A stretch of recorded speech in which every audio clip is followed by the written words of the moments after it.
Hi hello ನಮಸ್ತೆ welcome to Pallavi and Sangamadeva YouTube channel. ಇವತ್ತು ಗುಲಾಬ್ ಜಾಮೂನ ಡಿಫ್ರೆಂಟಾಗಿ ಹೇಗೆ ಮಾಡೋದು ಅಂತ ಹೇಳ್ಕೊಡ್ತೀನಿ. ಇದಕ್ಕೆ ಬೇಕಾಗಿರುವ ಇಂಗ್ರೀಡಿಯೆಂಟ್ಸ್ ಇಲ್ಲಿ ನಾನು MTR ಗುಲಾಬ್ ಜಾಮೂನ್ ಪೌಡರ್ನ ಯೂಸ್ ಮಾಡ್ತಿದ್ದೀನಿ. ಆಲ್ಮೋಸ್ಟ್ ಒಂದು ಪ್ಯಾಕೆಟಲ್ಲಿ 2 ಬೌಲ್ ಆಗುತ್ತೆ. ಸಕ್ಕರೆ, ಹಾಲು, ನಾನು ಇಲ್ಲಿ ಹಸಿ ಹಾಲನ್ನ ಯೂಸ್ ಮಾಡ್ತಾ ಇದ್ದೀನಿ. ಇದಕ್ಕೆ ಸ್ವಲ್ಪ ನೀರು ಮಿಕ್ಸ್ ಮಾಡಿದ್ದೀನಿ.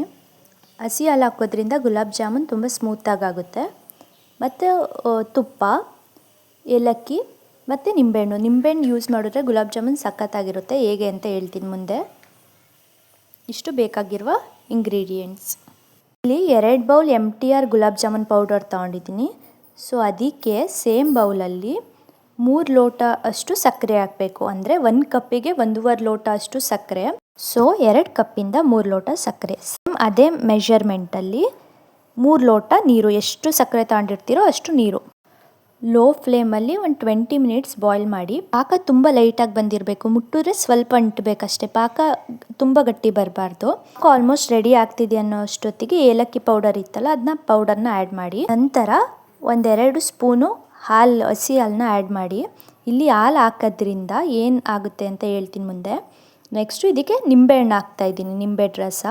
ಹಾಲಿಗೆ ನಿಂಬೆಹಣ್ಣು ಹಾಕೋದ್ರಿಂದ ಒಡೆಯುತ್ತೆ ಅಲ್ವಾ, ಅದು ಒಂಥರ ಕ್ರೀಮಿ ಟೇಸ್ಟ್ ಕೊಡುತ್ತೆ. ಟೇಸ್ಟ್ ಮಾತ್ರ ಸೂಪರಾಗಿರುತ್ತೆ. ಇದು ನನಗೆ ನಮ್ಮ ಅಜ್ಜಿ ಹೇಳ್ಕೊಟ್ಟಿದ್ದು recipe. Next MTR gulab jamun powder ತಗೊಂಡಿದ್ದೀವಲ್ಲ, ಅದನ್ನ ಜರಡಿ ಆಡಿ. ಅಂದರೆ ಏನಕ್ಕೆ ಅಂದರೆ ಲೈಟಾಗಿ ಅಂಟಿರುತ್ತಲ್ಲ, ಅದೆಲ್ಲ ಹೋಗುತ್ತೆ. ನಂತರ ಹಸಿ ಹಾಲನ್ನ ಸ್ವಲ್ಪ ಮಿಕ್ಸ್ ಮಾಡಿ ಕ್ಲೀನಾಗಿ ಕಲಿಸ್ಕೊಳ್ಳಿ.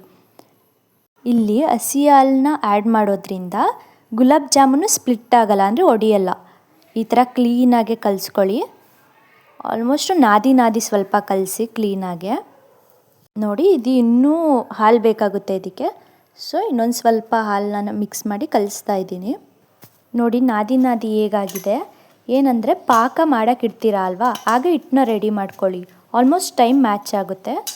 ನೋಡಿ ನಾದಿ ಎಷ್ಟು ಸ್ಮೂತಾಗಿದೆ. ಹಿಟ್ಟನ್ನು ಚೆನ್ನಾಗಿ ಕಲಿಸ್ಕೊಳ್ಳೋದ್ರಿಂದ ಜಾಮೂನು ಒಡ್ಕೊಳ್ಳಲ್ಲ. ಈಗ ಒಂದು 10 ನಿಮಿಷ ಅದನ್ನ ಬಿಡಿ.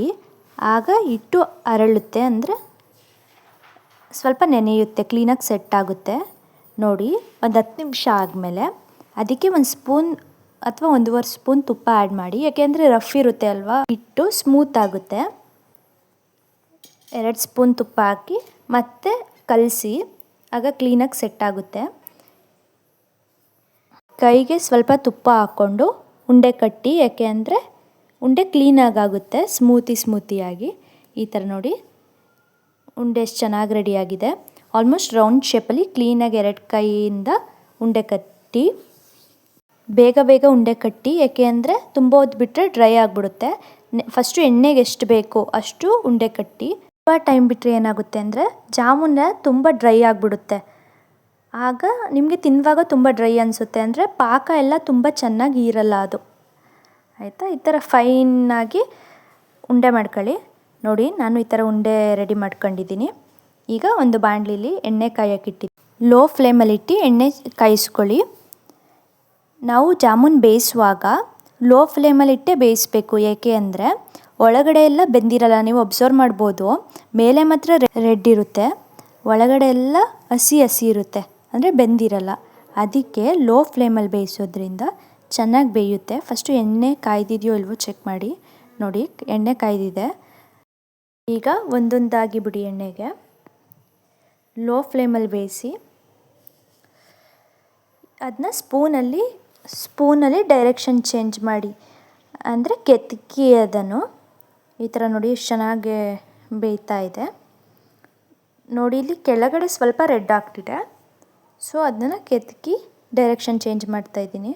ಆಗ ಬೇರೆ ಕಡೆನೂ ಬೇಯುತ್ತೆ, ಒಂದೇ ಕಡೆ ಬೇಯುತ್ತೆ. ಆ ಥರ ಬಿಟ್ಟರೆ ಈಗ ಎಲ್ಲ ಕಡೆಯಿಂದನೂ ಬೇಯುತ್ತೆ. ಜಾಮೂನ್ ರೆಸಿಪಿಲಿ ಒಂದು ಸೀಕ್ರೆಟ್ ಏನಂದರೆ, ಪಾಕ ಬಿಸಿ ಇರಬೇಕು ಅಥವಾ ಜಾಮೂನ್ ಬಿಸಿ ಇರಬೇಕು. ಅಂದರೆ ಈಗ ನಾವು ಫ್ರೈ ಮಾಡಿದ್ದೀವಲ್ಲ, ಆ ಜಾಮೂನ್ ಬಿಸಿ ಇರಬೇಕು. 2ರಲ್ಲಿ 1 ಬಿಸಿ ಇರಬೇಕು. 2 ಬಿಸಿ ಇದ್ದರೆ ಜಾಮೂನ್ ಚೆನ್ನಾಗಾಗಲ್ಲ. ಅಕಸ್ಮಾತು ಪಾಕ ಬಿಸಿ ಇದೆ ಅಂದರೆ ಫ್ರೈ ಮಾಡಿದ್ದೀವಲ್ಲ ಜಾಮೂನ್ನ, ಅದನ್ನ ಒಂದು 5 ಮಿನಿಟ್ಸ್ ಬಿಟ್ಟು ಹಾಕಿ. ಆಗ ಚೆನ್ನಾಗಿ ಹಿಡಿಯುತ್ತೆ. ನೋಡಿ ಈಗ ಜಾಮೂನ್ನ ಎಷ್ಟು ಚೆನ್ನಾಗಿ ಫ್ರೈ ಮಾಡ್ಕೊಂಡಿದ್ದೀವಿ. ನೋಡಿ ಆಲ್ಮೋಸ್ಟ್ ಬೆಂದಿದೆ. ಈ ಥರ ರೆಡ್ಡಾಗಿ ಬೇಯಿಸ್ಕೊಳ್ಳೋದ್ರಿಂದ ಒಳಗಡೆ ಹಿಟ್ಟೆಲ್ಲ ಚೆನ್ನಾಗಿ ಬೇಯುತ್ತೆ. ನೋಡಿ ಅಬ್ಸರ್ವ್ ಮಾಡ್ಬೋದು ಎಷ್ಟು ರೌಂಡಾಗಿ ಬಂದಿದೆ. ಆಗ ಚೆನ್ನಾಗಿ ಬೇಯುತ್ತೆ ಹಿಟ್ಟು. ಈಗ ನಾನು ಪಾಕಕ್ಕೆ ಹಾಕ್ತೀನಿ. ಪಾಕ ಆರಿದೆ, ಸೊ ಬಿಸಿದಾಗ್ತಾ ಇದ್ದೀನಿ. ನೋಡಿ ಒಂದು ಆಲ್ಮೋಸ್ಟ್ 20 ಮಿನಿಟ್ಸ್ ಬಿಟ್ಟಿದ್ದೀನಿ ಅಷ್ಟೇ. ಎಷ್ಟು ಚೆನ್ನಾಗಿ ಸೆಟ್ ಆಗಿದೆ. ನಾನು ಇದನ್ನ ಯಾಕೆ ಡಿಫ್ರೆಂಟ್ ಜಾಮೂನ್ ರೆಸಿಪಿ ಅಂದೆ ಅಂದರೆ, ಇಲ್ಲಿ ನಾವು ನಿಂಬೆಹಣ್ಣು ಮತ್ತು ಹಾಲನ್ನ ಯೂಸ್ ಮಾಡೋದ್ರಿಂದ ಪಾಕ ಹೊಡೆಯುತ್ತೆ. ಅದರಿಂದ ಅದು ಒಂಥರ ಕ್ರೀಮಿ ಜ್ಯೂಸಿಯಾಗಿ ಟೇಸ್ಟ್ ಬರುತ್ತೆ. ಒಂದ್ಸಲಿ ಮಾಡಿ ನೋಡಿ, ಸೂಪರಾಗಿರುತ್ತೆ. ಇನ್ನಷ್ಟು ಒಳ್ಳೆಯ ರೆಸಿಪಿಗಳಿಗಾಗಿ ಪಲ್ಲವಿ ಅಂಡ್ ಸಂಗಮದೇವ ಯೂಟ್ಯೂಬ್ ಚಾನಲನ್ನು ಸಬ್ಸ್ಕ್ರೈಬ್ ಮಾಡಿ. Like, share and comment. Thank you.